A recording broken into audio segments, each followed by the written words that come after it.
any increase in attendance, obviously it's going to help to finish strong this season. You have to do that. But increases in attendance are accomplished in the off season, not during the season, not based on a 10-game winning streak or a team getting hot or cold or having a star player. It's done by concerted effort to sell season ticket packages in the off season. And I just think, and I've said it many times before, that whoever is in charge of that for the Cleveland Indians needs to find another line of work. Because they just haven't done a good enough job of that. And I'm not saying it's easy, but I'm just saying after so many years of averaging, 14, 15, 16,000 fans a year with, in many of those years, late last decade, 2007 and on, and then, last year coming into this year, they just need to do a better job selling tickets in the off season, because the largest walk-up crowd in the history of the stadium is about 5,000 or 6,000 people. You can be on a hot streak and have a great walk-up and still not have the place half full. So based on your averages. So that just needs to change, and a different approach, a different person in charge, somebody knocking some heads and ringing some bells in the front office to just move more season ticket packages from September to April. Oh, yeah. Jonathan Knight and I talk about that, too. I mean, that's the key. That ticket selling period there, right after the season ends through Thanksgiving, and that's where you make your move, with what you're going to do for the next season. I agree with you there too. I've talked with people in the Indians with different ideas, and they're very limited in the ways that they'll go, and I understand their argument, because I've talked to some fans who say, well, this team, last night a guy on Facebook and I were talking, and he's like, well, the Twins give cheaper, the Indians won't do this amount of tickets or whatever, and I'm like, no, what the Indians, they would do that if it made a difference. But what they've found over the last few years is that when they have cheaper discounted price tickets, they sell the same amount of tickets, they just sell them at a cheaper price, so they make less money. If that dollar amount truly made a difference in the number of tickets they sold, then they would gladly have, $8 bleacher seats or whatever it is. But what people don't realize is that it's not proving itself to be, you would think, okay, if the tickets are cheaper, more people will buy them. But what the Indians' research has shown, at least for the Indians, is all that's doing is giving the people that do buy the tickets a cheaper ticket, which is costing the team money, but it doesn't actually bring more people to the ballpark. Right, it defeats your purpose by just taking in less revenue than you otherwise would. And they won't budge on that. The Indians' approach has been try to have a promotion of some kind almost every day. Because that does, they have found that that's what puts people in their chairs. And it's fireworks. As simple as Dollar Dogs. I mean, Dollar Dogs is probably the most successful promotion ever. They ought to just go with Dollar Dogs every single night, because they put people in the stands. And I don't think they take a beating on they're not operating at a loss. I mean, how much does a raw hot dog cost? It's not a situation where they're gonna take a hit in their costs, but it's just that's what has proven to them to be successful, and so they try to come out with an aggressive promotion schedule and try to get butts in the chairs that way. But it's not going to happen any other way than by moving season ticket packages or partial season ticket packages during the off season. That's the only way to really get the job done and put a dent in. And you just need to get that average attendance in the neighborhood of 25, and then you're going to have some revenue to go chase some free agents and do more things. That's it. It's just a huge difference, that jump up right there, what it would make financially for the Indians. And you're right. I will give them credit. They got to work on the season ticket sales. But as far as a promotional schedule, we joke about having something every day, a gimmick a day, and they really do. But I got to say, I see all these other teams, man, as far as quality, as far as value for the dollar and those things, man, the Indians do a better job with promotions, and they have to. That's why they do it. They're not doing it to be nice, but Indians fans definitely get their money's worth as far as that as well when it comes to the Indians tickets. It's always, whether it's bobbleheads, jerseys, it's a lot of the high quality giveaways and big fireworks displays, the things that are really more tangible than some of the smaller ones. So, I mean, they definitely do. They do the promotions on steroids. That's for sure, man. They do fireworks on steroids with Rock and Blast. I think there's more fireworks this year than in any year Indians have ever done. I swear every time I turn around, it's a fireworks night down at Progressive Field, man. They're doing like 1 or 2 every homestand at this point. Yeah, that's true, and they always do a nice job with the fireworks. You're right. Yeah, I love them. They do, lost in jerseys and everything else. I've got bobbleheads collecting dust up on my closet shelves, but they a lot of people are into that, and maybe they can turn around and make a buck on eBay with them or something. But I haven't figured out a way to make bobbleheads pay for me. But they do a nice job with most of the promotions, and like you say, it's a necessity is the mother of invention sort of a thing. But it's not gonna. It's not going to do much until you get a bump of 5, 6, 7, 8,000 in average attendance, and be repeating myself to say that you need to sell packages. That's it. Season tickets. That's it. Dan Wismar from the Cleveland Fan. Another great conversation. We've been all over the place. Who said it was going to be a shorter show today? We're going to call it a week with Dan Wismar. Dan, by the time you come back, we'll be at the back end of this road trip with the Indians. We'll be done. We'll see how they come back home, how they finish things right. Today. We'll have some Browns to talk about, too, by Monday. Oh, you think? Yeah, I'm sure we'll be dissecting each and every pass, and I would be remiss not to ask you if you don't have a trivia question for us on the way out the door. I saw Bruce say that in the chat room. I didn't have anything prepared. I tell you what, I promise I will not show up without a trivia question next week, and we'll make something happen. Sorry, I just don't have anything. You spoiled them, man. You spoiled them. Hey, I'm fine. You've spoiled the audience, Dan. Dan, you have a good one. We'll catch up on Monday. Thanks, Jerry. Have a good one. You too. My man, Dan Wismar from the Cleveland Fan. When we come back, we're talking Cavs, updating the Indians, and wrapping things up when we come back.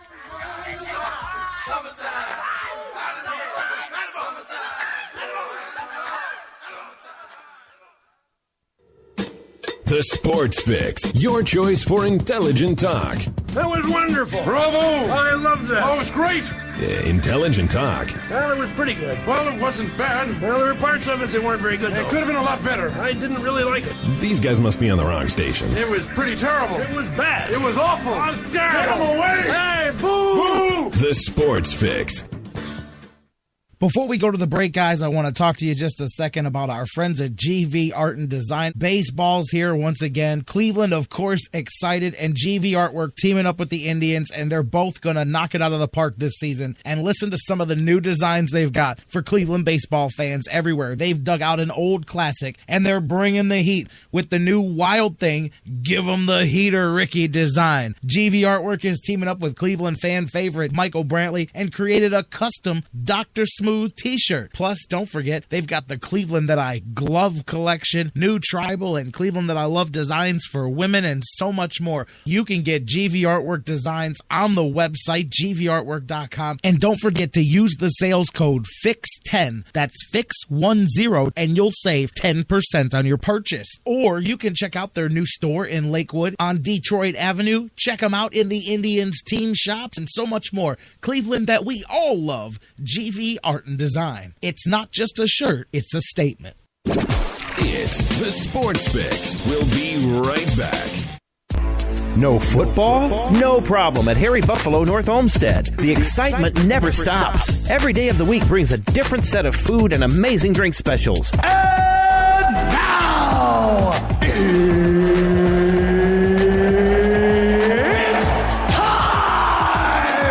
fans, Harry Buffalo North Olmsted is the home for every UFC pay-per-view live on the big screens. let's get it all! And let's not forget their mouth-watering trademark, the Bison Burger. They sure are good. Nobody does bison like Harry Buffalo. The perfect combination of healthy and delicious. Hey there, eat up, y'all. You's as good church-going folk. Y'all deserve a little treat. What are you waiting for? Get to Harry Buffalo, just outside Great Northern Mall today. Harry Buffalo. Join the herd. Sports Fix listeners, like us on Facebook today. Facebook.com/The Sports Fix. I've been a pro wrestler my whole life, so championship belts have always kind of been a way of life to me. But did you know title belts are quickly becoming the fastest rising and the most popular new way for people to celebrate all kinds of things you never would have thought of before? We use it for our fantasy football league. It's a really cool conversation piece. Office pools, employee of the month, you name it. There's tons of different trophies that you used to buy plaques for. Well, I'm here to tell you about Pro-Am Championship belts, who have the highest quality championship belt with the lowest prices. Replace those old trophies with stock belts on hand that they can customize for as low as $30. Any occasion, celebrations, awards, championships, fantasy leagues, gifts, plus wrestling, mixed martial arts, boxing. If you need championship belts, check them out. Pro-Am Championship belts, ProAmBelts.com. Look them up on Facebook, Pro-Am Belts. Trust me, nothing says cool like doing the discount double check with a real championship belt. Just ask Aaron Rodgers. Now you too can have one thanks to Pro-Am Championship belts. Hey, you guys are rocking with Reggie Germany, former wide receiver of the Buffalo Bills and Ohio State Buckeye. You're rocking with the Sports Fix.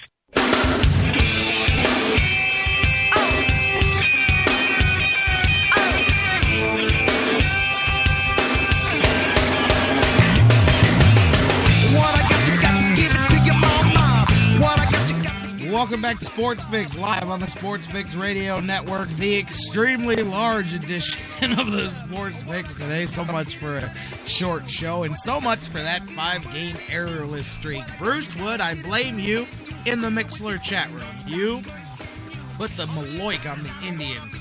Talking about 5 games without an error. 2 innings later, here's an error on the board. Thanks a lot, Bruce. Good job there. Indians, Twins tied at 1 heading into the top of the 5th inning. So hopefully they can wrap that up. We'll talk about the results of that tomorrow, and we'll preview the Kansas City 4-gamer, which is the back end of this road trip tomorrow. Mike Brandenberry from DidTheTribeWinLastNight.com. He'll be with us as well to talk about the first portion of the trip and look ahead to Kansas City. Can't wait to talk to Mike Brandenberry. We'll talk more about his chat with Francisco Lindor here and so much more. Hopefully you guys check that out on DidTheTribeWinLastNight.com. Is a great interview, great article there by him. Some insight into it's coming sooner than later. Lindor coming to the big show. Hey, some updates on the Cavaliers as we head towards the break here. Yesterday they made a small trade with Utah. They picked up John Lucas III, a couple of other guys, salary cap stuff. They've got some pieces here.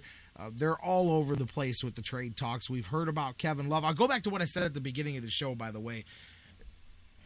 A lot of people are not understanding the 30-day window, and that does not preclude the Cavaliers from making a trade. And I believe at the end of the day, I think they come away with Kevin Love. But at the end, I mean, and I have my own thoughts about that trade as it is. Regardless of the things that I like about Kevin Love, there's a limit to what the Cavaliers should be willing to do. And I have a problem with gutting the depth of your team in exchange for this. I mean, listen, the Cavs are going to do what they want to do, and if you listen to the national narratives, they're going to do whatever LeBron James tells them to do. But, several aspects of this still up in play. The big one is Wiggins. Wiggins and his contract has to be signed. He is worth $0 in a trade. I don't care how badly Minnesota wants him.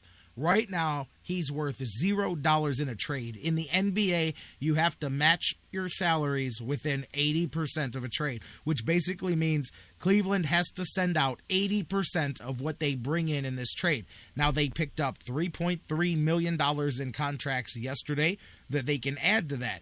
Andrew Wiggins, once he signs his rookie deal, his contract will be worth $5.5 million towards that trade. But he has to sign it, and he can't sign and trade because he's a draft pick. He has to sign it, and they have to wait 30 days to trade him. There is no way around that other than including him in the trade and still having to add up to $15 million because he counts for $0. At that point, you are giving Wiggins away at that point. I mean, so and I said it earlier, I saw sports hosts in town saying hopefully they can wrap this Love trade up tomorrow. They can't do it as long as Andrew Wiggins is going to be a part of the trade. I can't say that any more clearly. They can agree to a trade, but they have to also agree to wait 30 days to execute it. There's just no way around that unless you keep Wiggins out of the trade. Now, here's another little wrinkle that's come out here just in the last little bit, the last hour or two since we've been on the air, is a lot of whispers coming out of Philadelphia that they're high on Dion Waiters. Philadelphia has been rumored to facilitate a trade because there's probably going to need to be a third team in whatever the Cavaliers end up doing. And by the way, Gordie Dang there is somebody that I would be interested in pulling in.